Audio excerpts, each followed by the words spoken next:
For architects and specifiers, the true value of QCP certification comes when you enforce QCP during the bid stage of your project. Why?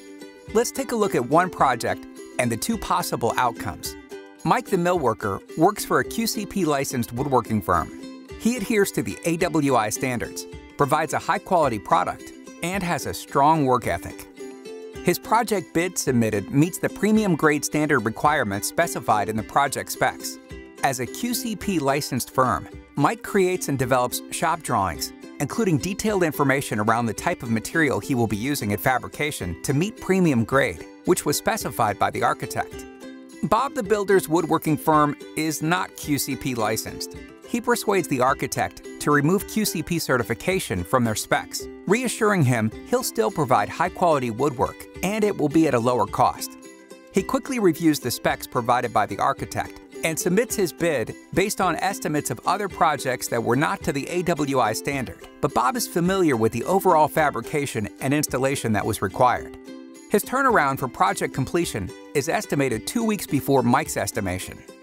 Notice the main difference in project bids is in costs.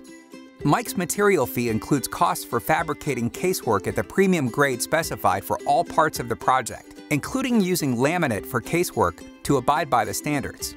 Bob's material fee also includes the cost for fabricating casework at the premium grade, but only on the front-facing casework structure. He chooses to use melamine, a lower quality but more cost-effective material, which allows him to reduce his overall project bid. Bob is unaware of the future implications this can have on the quality of the project. When Mike has 80% of the fabrication complete, a QCP inspector inspects it. They notice that the gap allowance is only 3/16 of an inch and is not in accordance to 1/8 inch gap allowance required to meet AWI standards. Mike corrects this nonconformity and is very slightly delayed, but receives approval on the adjustment and is ready for installation.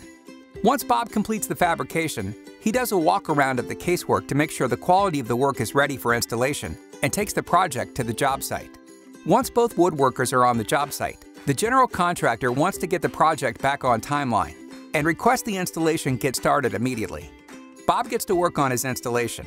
Mike, however, inquires and assesses the environment of the job site. He notes that according to the AWI standards, the humidity level of the room is too high for installation.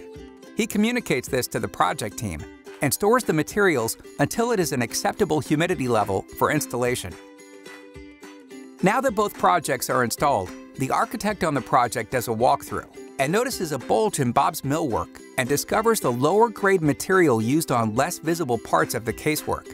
After inquiring about the cause and narrowing it down to the choice of material, he asks for the project to be fixed to meet the premium grade he specified. Bob and the GC debate who should be responsible for the repair and how the cost will be covered. Bob reminds the team that he fabricated the project according to the bid he presented. Mike installs his woodwork, and a QCP representative comes to inspect it.